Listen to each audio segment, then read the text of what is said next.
Welcome back to Silent Podcast, where we are anything but silent.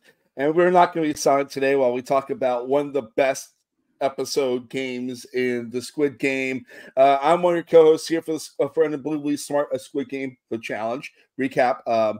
And I'm here as always with my favorite person from Down Under, Sarah. How are you? I am fine. Thank you very much. Hello, everyone. Hello, Mark. Let's talk about this incredible show. I just can't talk about it enough. It's just like every episode just builds and builds in such a smart, fun way. And I really had no idea, like, honestly, getting to this drop of like how it was going to grow after the first five. And it grows in such interesting ways, and I love it so much. Yeah, it's perfect's not the right word, but the storytelling is just incredible. Yeah. Mm-hmm. Yeah. And I suspect when we get to figure out who the final three is, it'll all make complete sense. 100%. Not that we're there yet, but I'm sure we're not there. I might pitch something towards the end of this episode, since we are going to be talking about the final three and the final 12, really, or whatever. We'll know who our finalists are by the end of this episode. By finalists, I mean like final whatever. Grouping of people. Yeah, grouping. You know what I mean. You can tell how excited we are. We can't even talk. It's so good. Words are a thing, and words are a thing all day. Yeah. So today we're talking about episode 7, Friend and Foe, and episode 8, One Step Closer. One step closer. And it just let's just dive in, right? As they say. The kids say it. We say it. Let's get in. So we're right there, right where we left off at the end of episode 6. Jackie 393 has to decide who is next. And it's still very, very tense. And she decides to not stick with the Women Alliance. She picks 451, Phil, who is her best friend.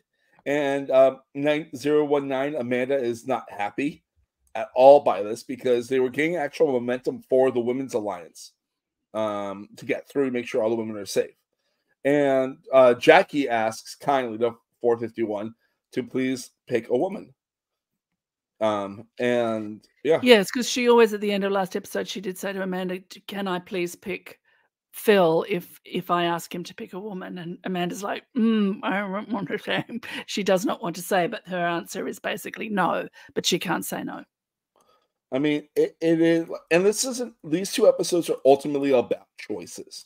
Like, when you really nail it down, these two episodes are 100% about choices. There's not much luck in these episodes. There is luck, but it's all about choice. And yes. That's one of the things that we'll be hammering a lot about tonight. So, Phil wants to choose 016. Sam. A person we've seen a little bit of, not much. Best beard in the show. Best beard, giant lumberjack-looking guy. And Sam has been a great ally to Phil. Pretty invisible to us at this point. But Phil chooses 278, Ashley. And she chooses 016, which is Sam, because they get along. And I think that's great. I think that, I like the idea that this alliance is still working, but also, people are being smart about it. It's not just go, 10 guys, Because if you do that, then the guys get to pick the other guys that are going to be in it. Yeah. Whereas here, there's a little bit of judicious, pairing protection by some of the women. It makes them more protected than if it's TJ, 9 women, and then some unknown, 10 men. Mm-hmm. Or selected by them. Yeah. 10 men. Yeah. So Sam, he chooses 023, Siobhan. And she chooses 051, Rosemary Ka. And she chooses 221, which is Chaz. We've seen a little bit of Chaz. He's a very fun guy who's part of that alliance that was outed earlier from Dash before he left. Dash's final gift to the show. Yeah. So Chaz gets up there. He realizes, I know what's up. and all about representation. And he chooses the last girl that's left, which is 355 Allie. Yeah, And all one of nine, our rang representations now that Dash is gone. yeah, and every woman has made it through, and all the guys are scared. Like Yeah. there's still, I think at this point there's like 15 guys left. Yes, and they're counting. They're counting on their fingers. They're counting in their heads. How many of us can get through now? And there's 5. Like there's 5 spots left. Like at this Yeah. point, there's 5 spots left. Yeah. And everyone's getting very, very anxious. And our friend 301 Trey, he's doing the math in his head, trying to figure out how it can all work out to be safe. And he's like, all right, so she's in a friend group with Elliot, who's 429, Roland, who's 418, James, who's 269. If she picks one of those, I might be safe. And she picks 429, which is Elliot, who's a person we've not really met much before. Well, he's the secret Australian. I said there were 2. He's the third. I thought it was London. Oh, he sounded Australian to me. Okay. I mean, obviously I could be wrong. I'll have to look him up. Because later in the episode, there's the London Alliance, you find out. Like all the Londoners, and he's one of the guys that's... You know London's full of Australians, don't you? Really? Yes. They're all the bartenders. Literally all the bartenders in London are Australians. I had no idea about... I'm really not even... Ugly, dumb American here. Australians are everywhere. Absolutely everywhere. We travel. Like 97% of Australians have a passport, which I don't think is the case with your beautiful country. And remembering our country is the same size side to side as yours, because people say, oh, well, Americans don't need passports because there's a big country to travel. Same goal, you know. I have a passport, and I like to travel. So. Excellent. Everybody should just get a passport, everybody. You should just have one. Yeah. I mean, America does suck. Don't get me wrong. So I didn't say that. As an American, I'll say America sucks. But Australians do travel and always have. Yeah, it's a big thing that we do. Yeah, because long distances don't frighten us. Hey, also, Valencia. Hey, Valencia. How are you? All right. So he 429 Elliot. He picks 418 Roland, who we learn a lot about in this episode. And Roland doesn't know who to pick. And we get a shot of our awesome Hulk, 222 Jordan. And he looks just... I hate how sad he looks. I don't like him being sad. He's one of those people I'm like, I want you happy. And he's like, especially because he's been like a very positive edit. Not big edit, but like positive. Like, this guy's good, you know? One who famously never saw the show. He's done pretty well. He's done pretty well. He's doing really well. Final 31, you know. Which is really hard to get to. I would not be anywhere near there. So Roland picks 301 Trey. Were you surprised? No. Okay. The reason I wasn't surprised is because the only other time we saw Roland earlier, like in an earlier episode, it's when he's talking to Trey and Leanne specifically. Oh, okay. All right. And they're like, were you surprised? I wasn't surprised, but I wasn't expecting it. If there's a middle ground there. Okay. Did you think Trey was going to make it through to the next round? He could easily have gone here. Like story-wise, this is a very small group of people, like 31 people. So this could have been a moment where you then look back on Trey's game and said, like, he was good, but he didn't make enough connections, or, you know, you could have sort of seen some reason why. Because even though your fate is, as you stand there looking up at the group who are safe, even though your fate is in their hands, what have you done lately to extend your alliances? Who have you spoken to? Who have you brushed off? So even though it appears to be sort of luck, the people choosing are, you know, the women have the pull to choose other women because of their women's alliance, but they're choosing the people that they are allied to. So, I mean, you can't be everybody's alliance. We could think all the way back to the elimination of the man who everybody liked. So you can't be that, but you can have made those connections, and obviously Trey made the connection enough to get through. I feel like the most interesting thing about Trey is, like, through the first 6 episodes, you mainly see him just talking to his mom. Yes. You see her talking to other people. But for Yes, him, much it's mostly yes. Yeah. So But Roland with his space buns has picked yeah. Trey. And Trey's like, Roland's my best friend now. And then Trey picks 369. I mean, sorry, 269 because his mother would kill him otherwise. Mm-hmm. And then we get a shot of one of the Gang gang members, which is Dan, 204. And he's talking about Pernia needs to be picked. And because like so they can like make it through.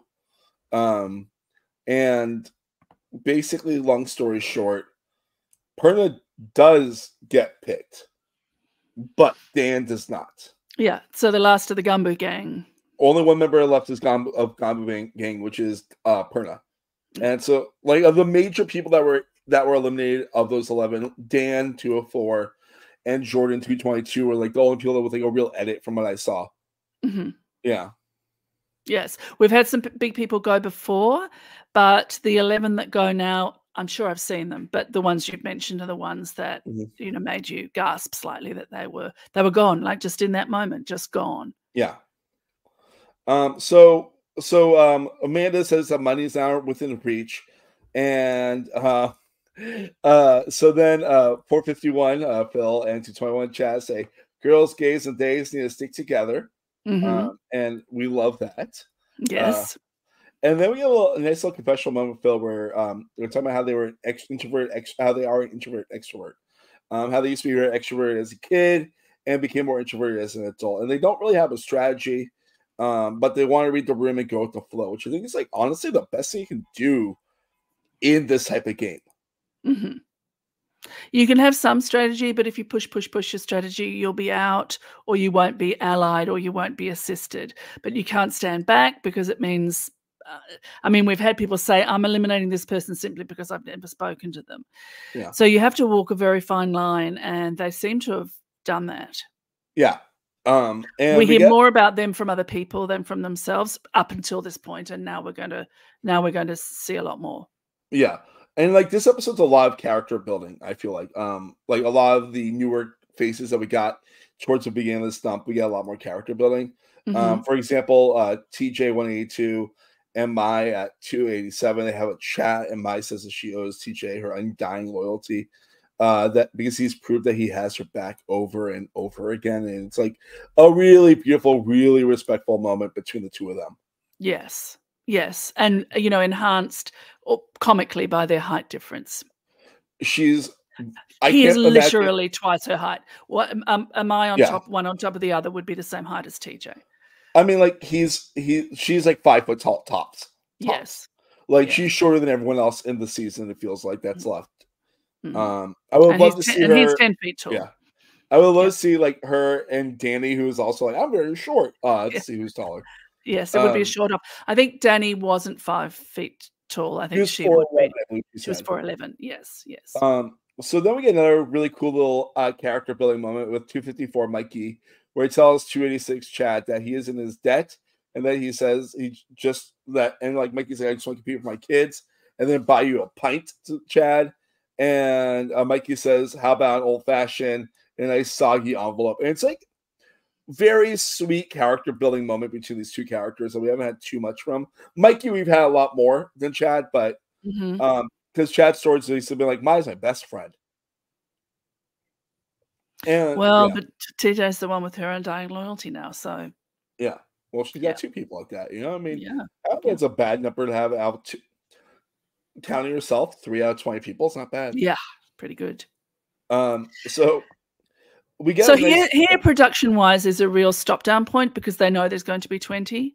So if there were 40 people in the room, 50 people in the room, 35 people in the room, it's going to be a chain of 20. So they know stop down before the next game that game will have 20 people in it. I don't know what they'd do if there was only 15 people in the room. They'd have to do a little bit of shuffling.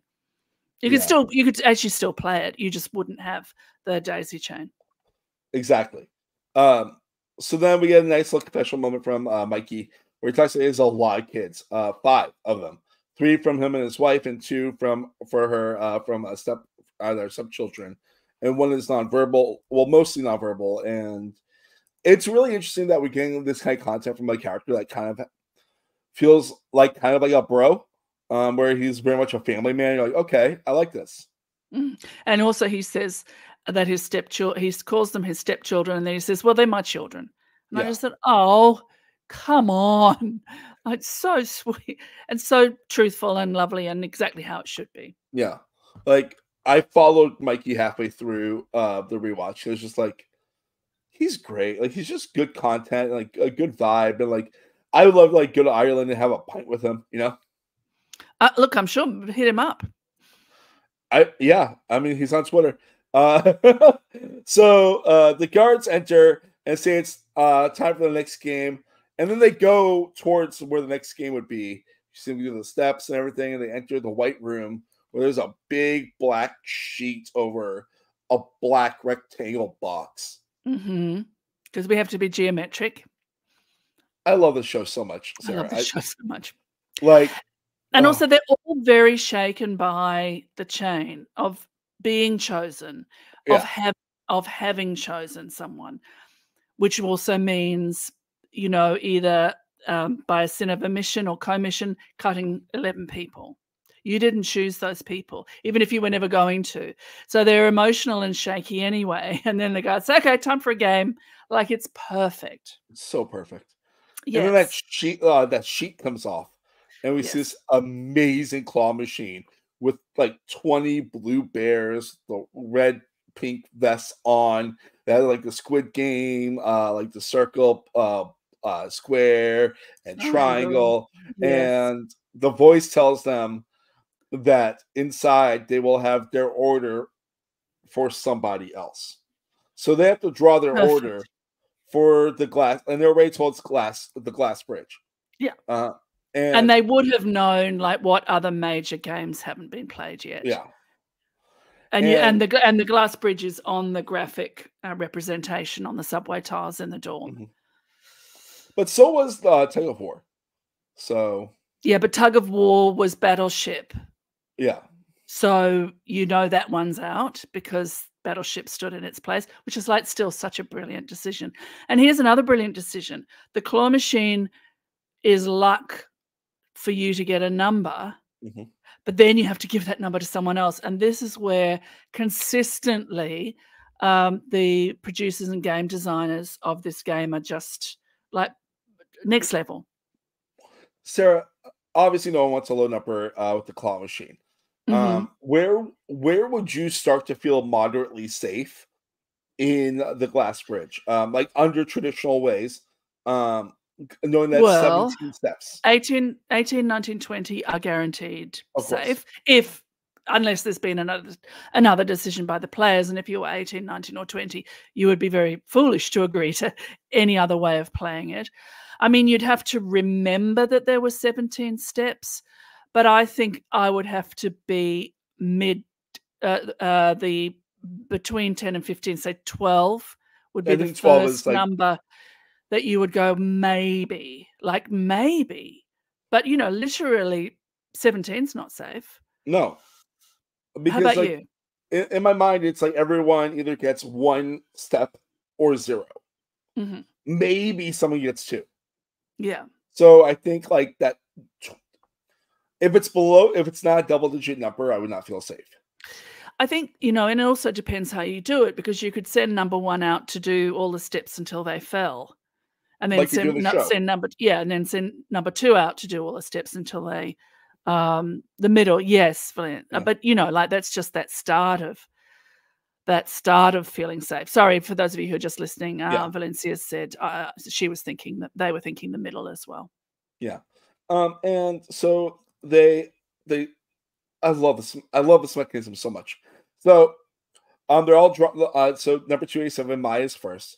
And she chooses and pulls it out and opens up digs her hand inside the back of the bear. I thought they were going to rip the bears apart, which would have been amazing. But what's interesting too is those bears are blue, right? Somebody decided on that color. Like somebody selected that color, and it's just perfect. And so she pulls it out and she chooses 4 and gives it to number 77, which is Marina. And then they like kind of like fast forward through this. It's like it's kind of ho hum, except for the major ones. Then 393 draws number 1. Mm. And literally no one makes eye contact with her. I think she's like 5th or so too. Also, oh my like she's God. early. Like yes, she's like, but like no one wants to look at her. And it's just like, what's she gonna do? And because like she's literally telling someone you're done. yeah, Like, she's ending someone's game. yes, because they haven't decided yet how they're going to play it. So Yeah. you think number 1 is a definite goner. Now, okay, so I actually like her reasoning for why she gives it to someone. It was very respectful. I'm a big Jackie fan. I think that Jackie, like I said, I now follow her on Twitter and TikTok. I think she's fantastic. And she says the reason why she chooses 182 TJ is because he is a natural leader, and she believes that he will lead them across the bridge. And then we get it's a beautiful way of putting it. Yeah. It's very poetic. Yeah. And he has a confessional immediately afterwards about like growing up in New York and how he would like run across like roofs. And he I love that. And like I love how he calls himself like a giraffe because you never see a giraffe fall. And I'm like, okay, if someone's gonna survive this and be number 1, it's him.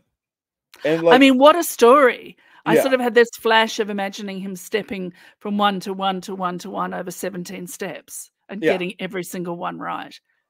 And it just like it built him back up after the snafu of the religious stuff, I think, last time. Yes. Like he's like, I think the religious stuff is really good to build the character, but it was like, I'm like, okay, I want TJ to like, let's do the CJ. Mm-hmm. So then ask God to get you through the steps, right? Exactly. So then we get Chaz 221. They do it, they draw it, and they pull it out, and they have 3. And they have no idea to give it to, so they do eeny, meeny, miny, mo, which is a very fair way to do it. And they give it to 301, Trey. And that's when I start realizing maybe our main character isn't our main character anymore. Mm-hmm. Because there's no way 3 gets through. No way. If they each have to keep stepping. Mm-hmm. So I was ready to say goodbye to him then. Yeah. Then I was ready for him to stay till the end when the next thing happens. Mm-hmm. And then I had to say goodbye to him. So it's like a real roller It's a roller coaster. The next 20 minutes of this series is a roller coaster. Incredible. Again, please watch it if you're listening to this. Find a part of the show that isn't. But yeah, this one in particular. Yeah. Like honestly, I think the whole Glass Bridge arc of this series is absolutely god tier. From selecting the 20 people all the way to the aftermath. And everybody knew it was coming. And I have some things to say about the production of it. I know we said we'd only talk about what we saw, but I read a very interesting interview with the game designers and producers. And stunt we'll get there. I mean, we're actually almost. We're not there yet. We're not there. So 182, TJ, he gets 20. And he gives it to 287, Maya, as he wants to stay true to loyalty. Mm-hmm. And then everyone's called the game hall eventually because they yada yada through most of this, which is good. I think most fans of the show, of like actual Squid Game, not Squid Game Comedy Challenge, their favorite thing is Glass Bridge. Yes. It's my personal favorite. I think Marbles is of course most emotional, but Glass Bridge is just so fun. I mean, and I love red light, green light, but there's like 450 people, so you don't really. It's just the excitement of the mass of the game. You're not attached to anybody apart from Starla. Yeah, you gotta love Starla. If you don't love Starla, please just leave. Yeah, exactly. So then they walk in, and it's basically exactly the same as is in the show. Incredible. We're not shown VIPs ever, which is probably for the better. Thank you that's so the only much. weak thing in the episode. Grateful. VIPs is the name of the episode for Glass Bridge. Everything minus the VIPs is perfect. Mm-hmm. That's for season 2 for Squid Game season 2. No. So if you don't know how the Glass Bridge works, there's 17 pairs of glass tiles. One on each side is safe and one's not. And it's over a drop of what I know to be 16 feet.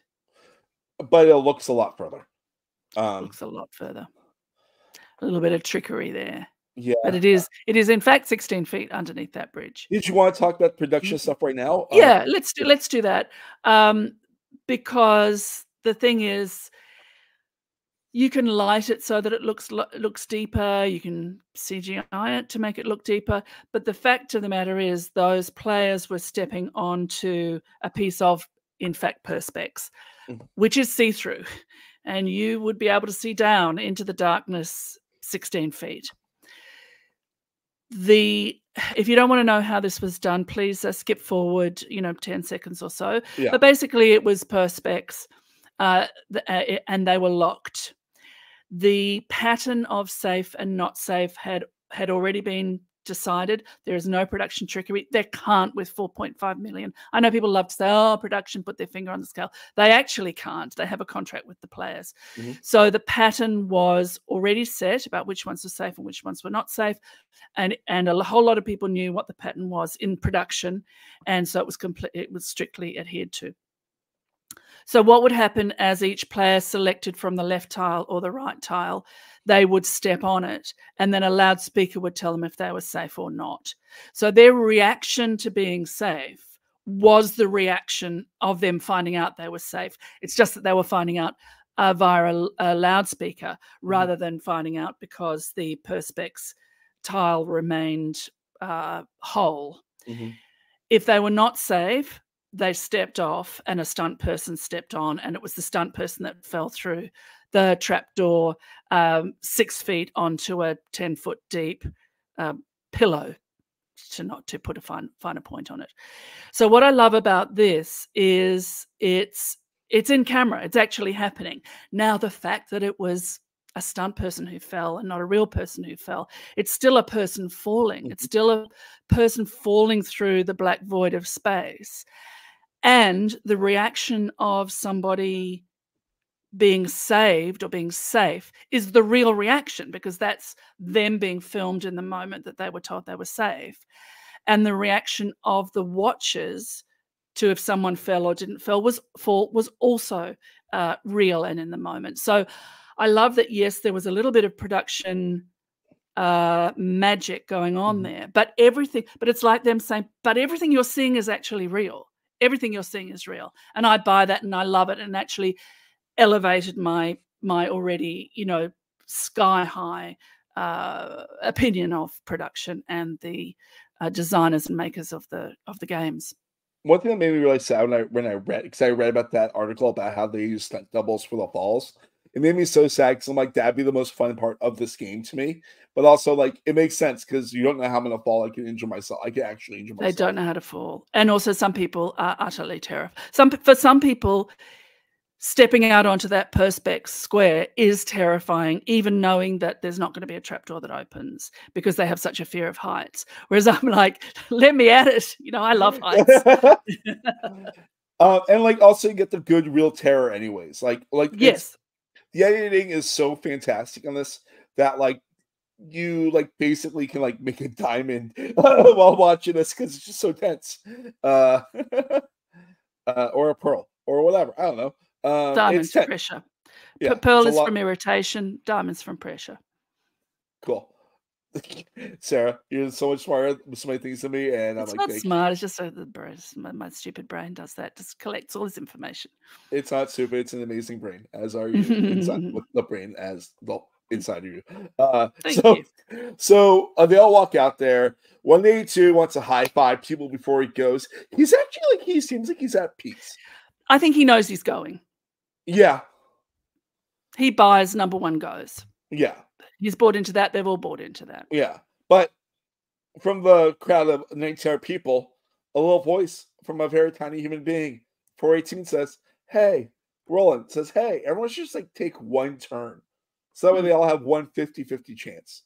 And honestly, like, I'd say it sounds like 12 people agree. Yes. You definitely see definitely not everybody. It's definitely not everybody. You definitely see about 4 people be like, no. Like my number is low. Someone else is ahead of me. Let them be. We'll definitely be talking about that in the next 2 minutes because people are mean on the internet to people that don't deserve it. Yeah, I agree. There are villains in the show. They're all gone. Yes. So I would have thought the lower numbers would want that agreement and the higher numbers would not. that's But what, that yeah. wasn't actually the case. It was strange. I think some people see it as a completely individual game, Mhm. which it is. And some people still have this "we're all in it together" mentality, which is the greater good. And certainly in this case, if everyone had adhered to the program, other than 18, 19, and 20, everybody would only have to step once. So Yeah. you had a 50. Look, in theory, statistically, I believe that number one also has a 50-50 chance of getting to the end, because each time they step, they have a 50-50 chance. Mhm. And those don't, it's like, oh, how likely is it that you roll, that you flip heads 20 times in a row? As likely as if you flip it once, Yeah. statistically. However, in actuality, I think if you thought to yourself, I only have to take one step, it would cheer me up, particularly with any number from 10 or under. Mhm. So enough people agree that people think that the 51 person taking a step. The people who don't agree are not vocal, put it that Yes. way, which is often what happens in a group agreement. And Yeah. that's something that B pointed out. Not everybody wants to speak out in a group if they don't agree. Exactly. So the game starts. TJ starts giving a voiceover. He's like, I've been in this situation a million times. I'm ready. I got this. He takes that jump, lands, falls. False. What a fun character. I Brilliant. mean, what a great, like, TJ was built up to be a flawed hero. Definitely a hero, definitely with flaws. But like, what a, like, he's almost impossible not to cheer for. He also sets this game up physically because he bends his knees, swings his Mhm. arms, and take this huge jump. And I was thinking, oh gosh, and then I realized you don't actually have to. Like, you can actually step from one tile to Because another. literally the first to the platform is literally Yeah, like that. it's It's just right right there. next, and you But there was notice at this the end. physicality that he brought to it, and then everybody after that was doing the bent knees, big swing, huge jump, double foot land. I thought you didn't Well, have to do that, but it seems it's brilliant. it Visually, seems like it there's like works a so well. foot of distance at least between most Yeah, of them. yeah, Like you can maybe step. 18 inches, but not much more than that. No, and particularly if you're stepping, diagonally onto a tile that somebody ahead of you is on, they can give you a hand. Yeah. So he falls. Boo. So now we're up to number two, 222, Chaz. He jumps, well, he goes to the safe spot and then jumps and falls. Yes. So now at See, front, I would have fallen at the first. Had I been number one, I would have chosen left. yeah, Because most people choose right. So if you've ever do something like, say you're at an airport or somewhere where there's a big corridor and then it debouches into a place where there are going to be different queues, always go left. Those queues will be shorter because people mhm, naturally are, most people are right-footed. Your footedness and your handedness aren't necessarily the same, but they tend to be the same. And there are, distinctly more right-footed people than left-footed people. So people tend to turn right. So I would have thought, I will take the road less traveled. And I too would have jumped on the left tile, and I too would have plunged to my death in the inky blackness below. or been told that you're out and have a stunt Or double. like the loudspeaker would have said, "You are not safe," and I would have gone, "No, yeah." Uh, Too smart for my so own good, right? so then we got like a close up of like Trey 301 looking just terrified, and Marina behind him is like, you got this," and he like hops from the first step to the second step, and then he's on the second step, and he jumps a third time to his step, like the one he's supposed to take, Yes. and is the first person to be safe. And he could easily have plunged into the darkness. Yeah. Given the way this show works, there was no guarantee that Trey wasn't gonna fall there. Oh, 100%. I was almost surprised he didn't go out. I thought, "Oh, Yeah, yeah, honestly, he's got through the bridge. He got through." yeah. So this builds morale, which is great because all they've seen is person jumps, they fall. Person jumps, they fall. Person jumps, they survive. It's amazing. People are happy. People are like, "Oh my god, there is actually hope in this." And then uh, 7-7, Marino, it's time to jump. And she likes the plan. Like, you keep seeing like shots of 278 Ashley just Mhm. really not looking happy during all this. She's upper 5. We're almost there. So Marina, who likes to plan, goes up towards Trey and jumps to tile number 4 and falls. And Ashley says Marina did not have to do that. And we start getting our first time where someone is against the plan. And Trey jumps to where Marina's supposed to have been, and then like is there and is waiting for 278 Ashley to move. He's still the only one on the bridge, so the idea would be that you start popping onto the tiles that are safe behind, Yeah, and then as it's your turn, you overtake the person you in front of you. overtake. Yeah. Yeah. And he's there on that 4th tile, and he looks back. Ashley's on the 3rd, and she's not moving. Mhm. And there's someone on the 2nd, and there's someone on the Yeah. 1st, and everyone's waiting. And everyone's just like, Trey, what are you going to do? Or Ashley, what are you going to do? Or Perna, what are you going to do? No one moves. It's not that long. And then he goes against the plan. He's talked about this before. He does not blame Ashley. No one blames Ashley after the show. I'm just letting that be known that no one in the show blames Ashley. Ashley did what was right for Ashley. And that's all you really can do. She didn't agree to the plan. She's working individually towards $4.56 million. And she takes a turn, it must be said. Like Yes. all the haters, Yes. you're missing the part where she took a turn. Which we're almost You're there. missing yeah. You missed that bit. So Right. it's just very, very tense. Yes. And then Trey jumps a second time. That's the end of the episode. Extraordinary. Yeah. And then we come back with the start of episode 8, one step closer. Before we get there, or do you want me? I've got something about B. Do you want me to wait till it's B's turn to tell it, or shall I say it now while we're between episodes? It's up to you. Let's wait. We'll wait till it's B's turn, and then I'll say something. Yeah. Towards the end of the bridge or later? When it's her turn on the bridge. Yes. Okay. So we cut immediately. Unlike other episodes, it goes straight to a confessional for Trey 301, where he's talking about his parents were college athletes and everything in his whole life has been super competitive. Yeah. And we're starting to get, for lack of a better word, the TJ edit again for him. Where I like to just call it's the hero edit. That's all it is. And we cut back to the game where he lands. And he's good.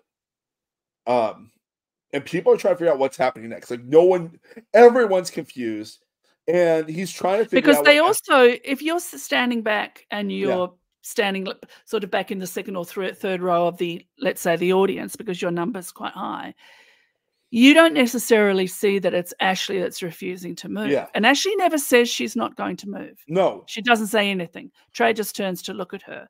So what you see is everybody completely following the agreed thing, and then suddenly Trey taking a jump forward. Which, you know what?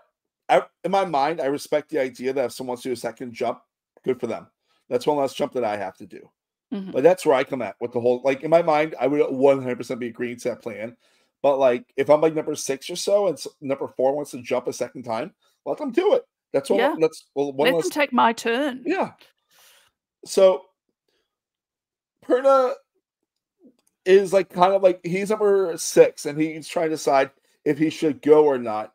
Like ahead of Ashley, because Ashley's like not moving. She's moving up, but she's not like overtaking.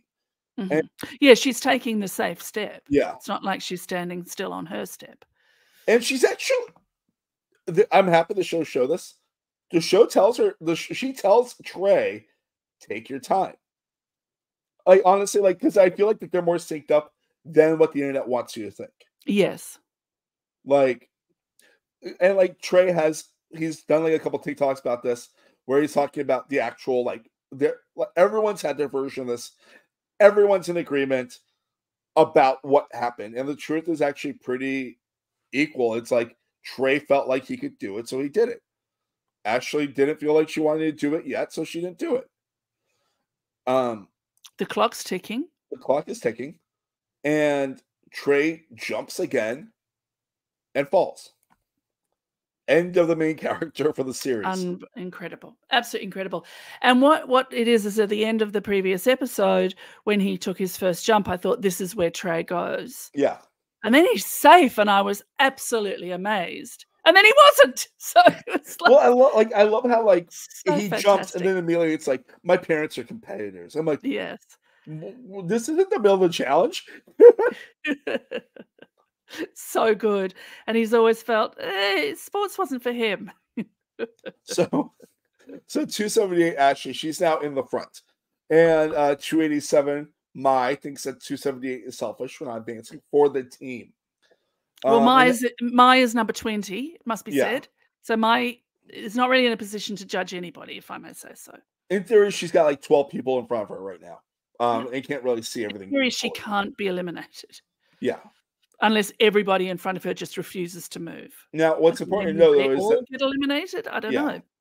Now, what's important to know is that she's not going to be watchful of Ashley. Not the worst thing in the world, in my personal opinion. If you feel like someone's not wanting to play with you in any kind of game, you're supposed to look out for yourself. Mm-hmm. I mean, this is one thing with the traitors. If people know that, at the round table banishment, the show wants to present it as everybody's trying to banish traitors. But the thing is, you can banish someone even if you don't think they're a traitor because they're not contributing to your game, because they're not helping your game. You say, look, I'm going to vote for you. Mark, I don't think you're a traitor, but you're not helping my game. So I'm going to write your name down. If I'm not giving you the evidence that you want, or if I'm not being forthright, or you're not lying with me or anything. So it's not like I actually actively think you're a traitor. So the show wants you to think, oh, the people that you vote for are the people you think they're traitors. No, it's just you're not helping me. And it's the same here, where Mai doesn't actively criticize Ashley for her actions, but she rightly says, okay, so Ashley is not going to help me with my game. Yeah. Also, quick small tangent. I really love the 5-episode season Australia did. I think Luke and Annabelle were amazing traitor hunters, and it's 5 episodes. It's like, crazy, innovative. Well, I mean, it's sad that he didn't win, but I'm really happy that she won. Yes. Spoiler alert for episode 4. So Ashley 278 gets up to where Trey was, and she realizes she should jump. I think that's what it is. Like I'm trying to figure out. Like obviously not her. She jumps. I think there's something in her that realizes that if she doesn't take a turn, now that she's the head of the line, if she doesn't take a turn, it sort of doesn't matter if she gets to the other side of the bridge or not. Yeah, she's going to be out at the first opportunity of anybody. Yeah. So she takes a jump and is successful. And is cheered for it. You know, she's cheered for it. So the people watching sort of are fine with what's happened. Yeah. So she asks for the person behind her, which is 31 Perna, to pass her, and he jumps, and he's successful. Then 393, one of my absolute favorite people in this whole season, Jackie. She jumps. We love Jackie so much. Like, honestly, like for me, if I were to rank my favorite people in this season, I think she is at 2 or number 3. Mm-hmm. B by far is number 1. Then it's either her or Felicia, and then probably Leanne. I always stand women so hard, and I think that those 3 are just so amazing, badass women. Yes, I agree. And Starla. Yeah, Starla is. I want her on more TV. Never forget Starla. Can never forget Starla. It all starts with Starla. And so Jackie jumps and falls. And do you know, spoiler alert, I watched the next episode. I was thinking, where's Jackie? Like, I blanked from my mind. Oh, man. I didn't forget. I deliberately wiped from my mind that she had fallen. I probably should have done that earlier in this episode too for myself also. It's a rough episode for Mark. Spoiler alert for like 10 minutes from now. Oh, that's cool. So Valencia said that she saw an ad with Jackie in it regarding learning sign language. I think it's Oh, awesome. good for you, Jackie. Thanks, Hell yeah. Valencia, for telling us that. So Phil's devastated. Sam number 16 is hurt to see their friend get eliminated. And I also really love the camaraderie that's happening during the bridge. I think it's just really, really stellar, beautiful stuff. They're also invested in each jump. Yeah. It's not only your own jump, but you want everybody to land correctly. You want all 20 to succeed. Yes. Granted, we've lost, I think, at this point, 5, but still, it's a lot, Then Chad, 286, is next up, and he asks Mai what she go for, and she feels scared and doesn't want to determine her best friend's fate to be eliminated, and she says basically just go straight, and he does, and he's fine, which is great. I mean, it's such a mind F to try and figure out what the pattern makers made. Is it left, right? Is it zigzag? Is it 2 in a row? And if it's 3 in a row, that's straight ahead. Is it 3, or are they going to switch? Oh, fabulous! It's so great. It's so great. So we got our first of 3 confessionals ever from 52. And she talks about being religious and hoping what she is about to do works, and it does, which is great. Then we get 23. She falls pretty quick. And 51. We hardly Rose, knew her. Siobhan, she seemed like a very nice person. And Rose is deeply sad by this. And then Mikey is next. And it's getting really inspirational. It really reminds you, Mikey's a family man. He's doing this for the family. He's a good dude. He's got a good heart. Falls. You know Mikey, who you like a lot. Fall. Yeah. It's that guy who was going to replace TJ in your heart. Fall. Yeah. So they made us think like that. The story editors made us think like that. Genius. They were like, this is a nice version of Brian. He's got leadership qualities. He's a family man. That's what they gave. Then we get James, who I haven't mentioned. He's crying for most of his Squid Game career. Yes. He's crying, and he will have the last hop, and he asks for help. And Mai says the direction of him to hop, because everyone listens to Mai at this point, and he hops, and is eliminated.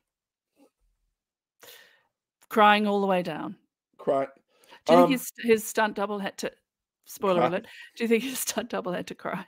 I have no idea. I hate that his whole fame is him crying. Yeah. I think I saw him briefly in the Marbles, and Marbles everyone's crying anyways because it's Marbles. Did you want to talk about B now or later? No, I'll wait till she's eliminated. Yeah. Yeah. Sadness. I did say at the end of the bridge, but it makes more sense to talk about it when she's eliminated. Yeah. So spoiler for 3 minutes from now. A little more, but not by much. Oh God. This was a heartbreaking episode for you, Mark, right? It really was. It was rough. Again, I love badass, inspiring women. They did a good job. They could have edited them differently. We could have never known about them. I'm very happy that they're here for however many episodes they were. One I think it's 5, and the other ones were 3. Whatever, it doesn't matter. So 8 people are eliminated. We're at the final 12. Mai says that Ashley does not deserve to be there, and she wants to eliminate her. This is a very big plot point for the next bit of time. And I think it's really important that when they get to the dorm, it's everything is, all the beds except for 20 are gone. And you just because 20 people could have come back, right? Yeah. It is not impossible that 20 people would come back. Yeah. But I mean, they really nailed that. Honestly, if they're not going to give us an hour of it, then this is fantastic. Valencia, you should really watch Marbles, unless you want to get very upset at 2 people that are actual villains. Oh, you have to watch Marbles. Well, you don't have to. Valencia, you do you. You get to see the only people that would ever qualify as villains in the show. Genuinely people without any redeeming qualities whatsoever. Not even their humanity. Fuck you, 6'5". You're still not over 6'5". That's and Jackie Zopp. That's the other one. Yes. Tim. I'm not And even so naming him. I'm not even naming him or giving his number. 3. Okay. No, stop. No, Yeah, he I'll shut doesn't up. deserve I can't be quiet. No. Um, so Ashley doesn't like the clicky shit and is irritated. Look, she's 429. not wrong. She's She's not not wrong. wrong. She's not wrong. We're at the final 12. Mhm. Elliot talks about how they got through it because they were working together. Ashley talks about how there are walls for her because of her upbringing. And the guards come in and show the new amounts. We're at $4.44 million. And next test is tomorrow, and they'll play face to face. Now, Chad is talking about how close they are to the money and how he feels the money's coming. And this is what is about to happen, I think, is one of the more important things in the whole last few episodes. 451 Phil and 16 Sam. Talk about how much you miss Jackie. Thought it would be them three to the end. And like the nervous energy of everything just makes Sam very, very sad. Mhm. Like Jackie's a bridge, dude. She's a bridge. Well, She can't cross unfortunately, one, but a bridge she can't cross one. Yeah. yeah. I love that. Like, and I thought that was like a really good character building moment for both Phil and Sam, whose profiles have gone up exponentially in the last few episodes. I wonder why. No idea. So we get Sam giving a confessional about why he keeps his cards close to his chest. He grew up as a gay boy with a religious family. His words, not mine. And lots of horrible talk to him from family and prejudice. And he's one of those people that has a new family that he chose. And you really love that to see that kind of thing. Like people finding their family. Wonderful. Yeah. Terrible story, but wonderful outcome. Mhm. And may this bullshit end with this generation, please, please. I mean, I sometimes think about, I sometimes feel like I should apologize to young women in their early 20s and say, sorry, we were supposed to solve this, right? I'm second or third wave feminist, depending on how you count the waves. And we thought we were going to sort it out and we didn't. So you have to. But can we also not oppress queer people? Like my family, can we change this? It's in our power to do so. And I despair that we're going backwards, and particularly if I see someone like Sam, who appears to be a young man. I mean, would he be 30? Hard to tell because he's got the big lumberjack beard. It's hard to tell. Yeah, I feel like I would have thought he's late 20s, early 30s, and he is half my age. I get like early millennial vibe from him. Like I feel like he's probably a little bit younger than me, so I'm probably thinking like maybe like 33. Yeah. So virtually half my age, and he grew up with this oppression and rejection. Just unacceptable. Just don't be hateful. Don't be hateful. Don't impose. We're not preaching it. We're preaching to the choir, really, honestly. Be a good kind Everybody listening to us knows. Yeah. Be good, be kind. Yes. So then we get B and Amanda joking about when they will turn on each other, and that they're both amazed that they're still in the contest. Like they're joking about it. It's like they're not going to turn on each other. They're best friends in the game. They were standing side by side. Their numbers match. Yeah, both Londoners with different. Well, they both live in London. One of them is from like North England. It sounds like, but yeah. She's from Liverpool. She has is it Liverpool accent? It sounds very close to possibly that. No, it's Liverpool. Okay. Liverpool. Yeah, I know B has a traditional London accent, so which is such a weird sentence to say. So then after that, Maya and Chad, they talk about how they want to be final two, and they both agree to go 100%. Well, he will only go 99%, but their friendship. He's going to give her one. Yes, he's going to give her one. Yeah, and their friendship was like really sweet and wholesome. And then like they look across the hall and they see 425, 18, and 19, the Londoners, to see what they're doing. And 425 says he's plotting and planning. Yeah, it's like very sweet. Like everyone wants to still be a team while they know the team is not a thing anymore. Yes, and Ashley is Ashley by herself. Is this one of the moments where she's sitting by herself? I think so. Yes. Yes. So Sam feels good. With no, he's with. She's with Ash. She's with Sam and Phil. Because they talk about how they feel good together. Yeah. Yes. So then the wake up call. I always love the wake up calls. I find I it so love the funny. wake-up call, and I'm And so like glad they Beast, gave it to us. They decided to keep it in because they could easily yeah, have just had, and now it's the next day, but I love the wake-up call. and I Beast love humming the along. terrible music. To Bees humming. This is brilliant. So at this point, Ashley says how she knows she'll have to pretend to be friends with people because she needs the numbers. And 418 Roland likes 31 Perna because he's fun and goofy and happy to be there. And then we like learn that Perna was born in Nepal to refugees, and his life has been pretty hard. And he's like not. It's sad. Like he's had a hard life, and he seems like he's a good head on his shoulders and outlook on life, which is nice. Mhm. Mhm. Yes. There's not much we get from Perna at this point because he's part of the Gambu gang, and he's the Gambu gang at this point. So we've seen him all the way through, but never had a large amount of material from him. Yeah, But he's one of the ones we've seen, like, right from the start. yeah. When the like, yeah. I mean, he's the Gambu gang member that lasts the longest. So, Mhm. And that um, was such a it wasn't necessarily a strategic or plot story, but it was a great human story, the Gumbo Gang. yeah. So, while they're all like have a little dance party, and I think bees do Very the cute. Macarena at one point. Uh, Yes, very cute. I love it. So then, of course, the door is open. Mhm. Guards appear. The dance Mhm. circle stops. And from a side door, more guards with a weirdly large rope appear. And people like actually are freaking out by this. And they throw the They're rope. actually freaked out and scared because it's black. Yeah. It's a circle of rope and it's black. It's like you But know they're like not at gonna really first, kill you, but, you know. your squib will go off in a really bad way. Um, it's gonna like nick you in a weird way. And like they all freak out, and then the guards purposely put the rope down in a triangle shape. Oh, it's so good. The choreography. The guards have been very choreographed, and we haven't seen any of their rehearsals, but they are Yeah, very well drilled. I wouldn't be surprised if they were dancers or physical theatre yeah, actors because their physicality has been so good, and their symmetry when they walk is really good, and the purposefulness is really good.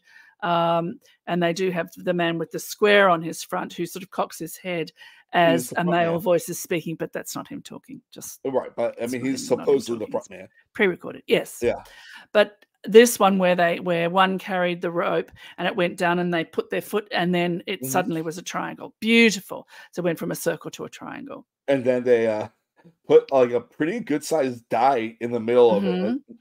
Nice Circle, six. triangle, square. Come on, Oh shit! geometry. Yeah. Nice. And it's time for the next test, and they have to elect the leader. And like like a lot of people's hands go up. And Mai really wants to be the leader. She's and she is chosen to be the leader because she wants to start taking control of her game. And she is told she is elected leader. Like Chad like helps make it happen, and she's told to roll the die. And if she rolls a 6, one player must be eliminated, but they must nominate the person before they roll the die. This is brilliant. Um, and they can nominate themselves or someone different. There's no rules on who they can nominate. But if a 6 lands after their number is said, that person's gone. And they're going to play this game until 3 people are eliminated. Oh, Did you like this? um, I think honestly, it's one of the less exciting games, but I think it's a fun way to get from 12 down to 9. Yes. So they wanted to get to 9. So whatever number made it through the bridge. And now here's another control moment where production can get it to 9 Yeah. players, which is what they want. So Elliot 425 says that they should all nominate themselves for Great feminism. idea. Yeah, Great like idea. it's a terrible idea. Terrible idea. And like everyone's like, yeah, it's a great idea. Friendship. And then Mai's there. She's like, I'm going for 278. Yeah, they should No. have all gone for 278, right? I mean, if they all hate 278, they should go for 278. So clearly they didn't all hate 278. Only and like if you've seen photos from this past week, Mai and Ashley are together and they're like friendly. So Yeah, of it's all a course. game. They're all happy. They all get They're exactly the right people to know that it was a game as yeah. well. And like honestly, like if you haven't seen if you don't follow her on Twitter, like Ashley's take on this is just so like y'all are idiots. I played a game and like that's how I played the game. Yeah, what did you do today? Yeah. I walked across a glass bridge over a 16-foot drop into the void. What did you do? So Brilliant. I love it. So mine nominates 278 and does not hit a 6. Then more people roll, and Roland wants to be a team, but like nobody's going. And then we find out, God, I hate this part. That B is really good at rolling 6s, like to a point where she only rolls 6s. She can't not roll 6s. She plays backgammon. Do you want to talk now about? Yeah, I do.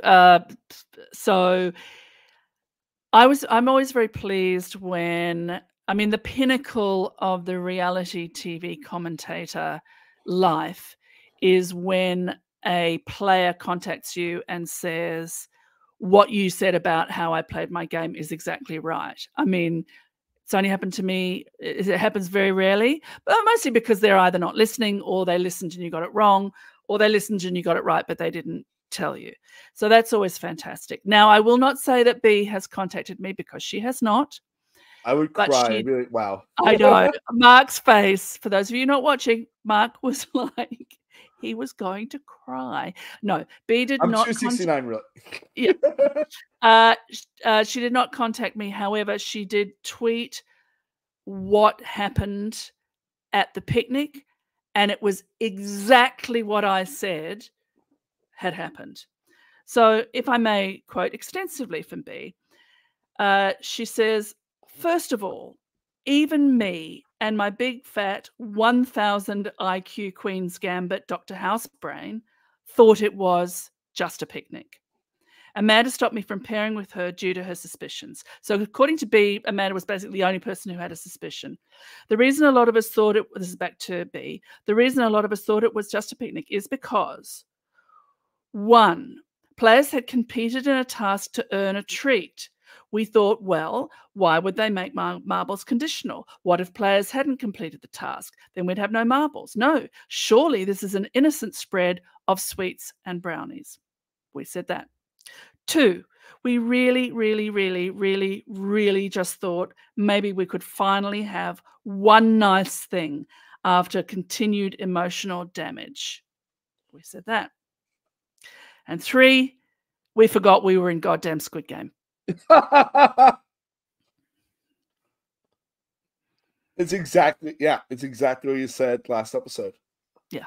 And that's where I was praising production to say, you make the picnic a treat conditional on the completion of a task, but secretly you make a task that, like, they would have to be idiots not to finish. So yeah.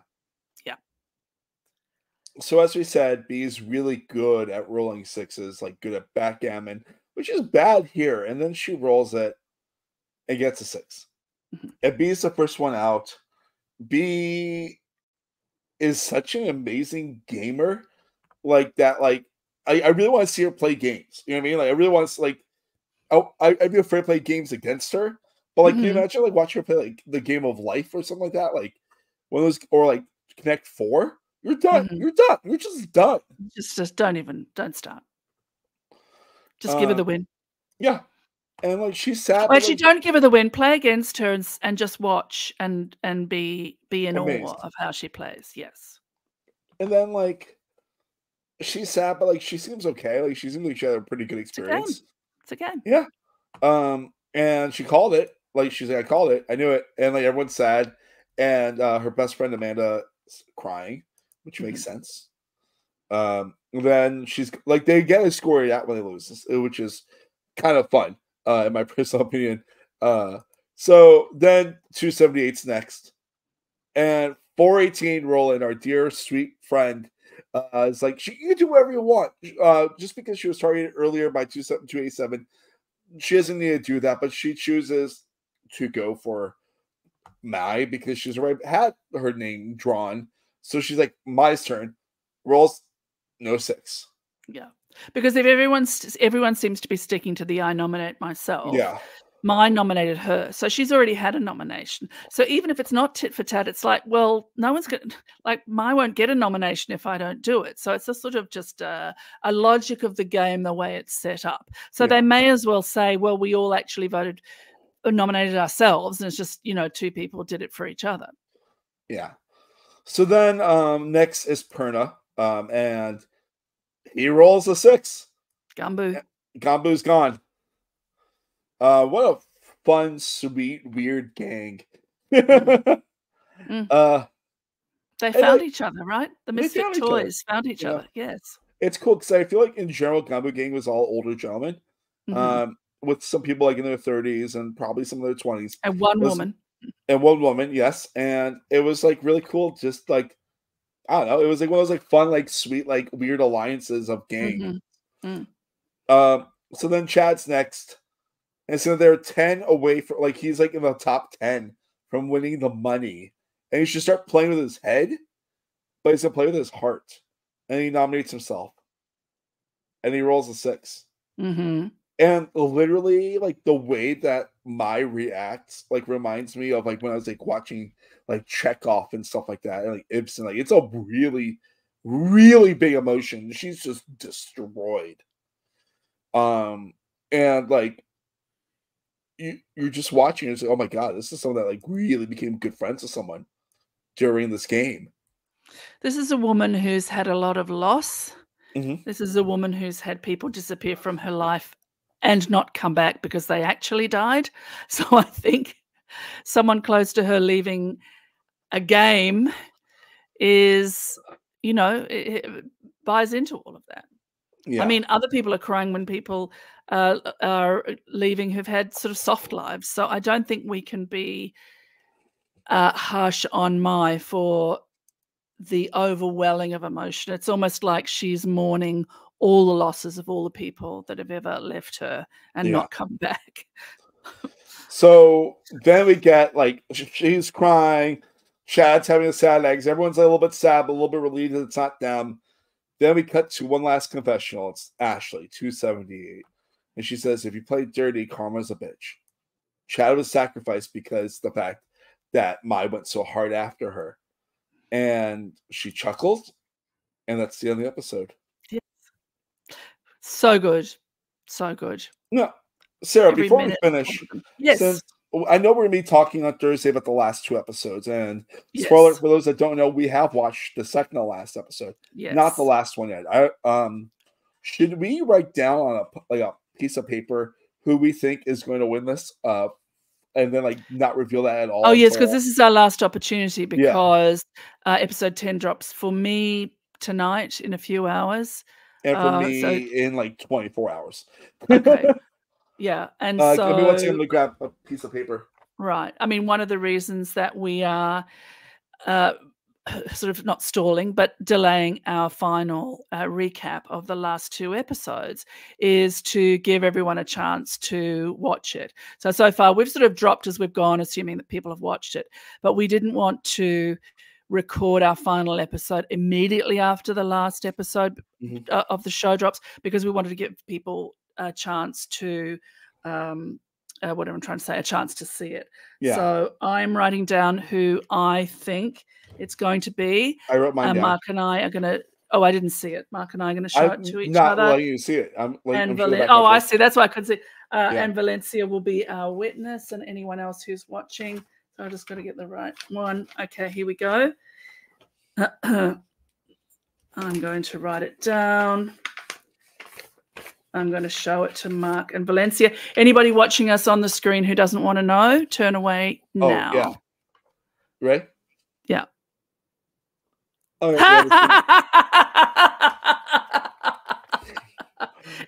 it's the same person. Yeah. We have a 33% chance of being correct. Exactly. Yeah. I'm excited to talk about the next episodes with you. I really enjoy this journey, and I'm really excited to see what happens in the next 2 hours of content that we're about to get. Yeah, it's fantastic. Sarah, anything you want to talk about? What you have coming up? Well, people can follow me if they'd like to do that at Sarah Carradine on all the things. I'm not shy about talking about what I'm doing here on Silent Podcasts. I'm in a pair with the wonderful Annabelle Fiddler, who's already been mentioned on this show. Apparently we can't have a show without mentioning her. I love her. I'm a really big fan of her. We have a pair called Aussie Queens, and we are bringing you all your international reality shows. We just dropped our mid-season coverage of Big Brother Australia House of Love, 18 sexy singles. And so if you would like to torture us, if you do not love us, then send us a tweet or a message of some kind to tell us that you would like us to continue watching of Big Brother. But if you love us, please don't do that. And also please don't watch the show. It's dreadful. And then she and I will also be bringing you the Teddy and Harry Chronicles. We are giving you a 1-episode overview, vibes only, of Teddy's season of what's it called? Love Island, which was Love Island Australia season 1. Big Brother gave us a fine, different view of how sophisticated Love Island was. Believe us. And then we'll continue with Harry Jousey and his season of Too Hot to Handle, Dancing with the Stars, and all his business scandals. So follow us for reality and also gossip. Yeah, exactly. Oh, Valencia's rooting for the same person as us to win Squid Game. Happy. And then we have found out the drop date of UK Traitors season 2. So Sean O'Brien and I will be covering that with a variety of guests. We'll be doing pre-season coverage with the winner of Traitors New Zealand season 1. I won't say the name just in case you haven't seen it, but they will be joining us for a pre-season before the first episode airs on the 3rd of January. We finally have the date, 3rd of January, and it's going to be 3 episodes a week. And we have some very fine guests coming along, including Payden from Australia season 2. Oh, wow. Yes. Okay. Awesome. And also, I really want to let you know on air, I loved your episode of Escaping Twin Flames in Crime Scene on RHP. Oh, thank you very much. I listened to it this morning. I was like, oh, it's because I listen to my podcasts in order that I get them. So that's why it took like a week. So I listen to a lot of podcasts, and I've been busy recently. For me, yes, you can follow me at MarkLevy85 on the Twitter, the Instagram, on Letterboxd. I'll have is also MarkLevy85 on TikTok. Movie Mark, I'll have a new one up shortly, maybe 2. Trying to decide one to do Super Mario Brothers even because it just came on streaming, and I saw the movie. I liked it. Enough. It's not great, but it's fun. Whatever. We're not talking about that here. You can listen to me on this week's episode of. Oh my God, I can't even think right now. The panic in his eyes. You'd think he was falling through a Perspex square. Basically, that's exactly how it goes sometimes. I'm pleased to tell you with Sabrina. And also, of course, listen to me on every Thursday when I talk to the most recent eliminated team from the Amazing Race America. And almost done with Lego Masters Season 4 US with Josh Kettles. Always love recording them. We talked about the roller coaster episode that just happened. Oh my God, Lego roller coasters are amazing. And we do that live, and people seem to enjoy it, which is great. And of course, I'm trying to get one more buddy team to record. Derby Squad, they're trying to find a time because I want to talk to them about buddy games because I stand badass women. It's one of my favorite things in the world to cheer for because we should always stand badass women. Awesome. Like Sarah. Awesome and correct. Yes. Sarah, it's been a blast. I can't wait to talk Thursday night with you or whenever people are listening. Oh, you have something to say? No, I was going to say we will see each other, Valencia, and all of you will hear us very, very soon for the conclusion of this incredible show. Yeah, about 48 hours and 15 minutes. 48 and we'll see you guys. Yes, 48 hours and 15 minutes. If you are listening now, set your clock. Of course you're listening now. Of course you're listening now. You're listening at this present moment, regardless. Yes, exactly. It's 2 p.m. Friday in Australia, which I believe is 10 p.m. Eastern, on Thursday in the Eastern. US. Yeah. Eastern. Yeah. All right. All right, friends. See you guys next time. Bye. Bye.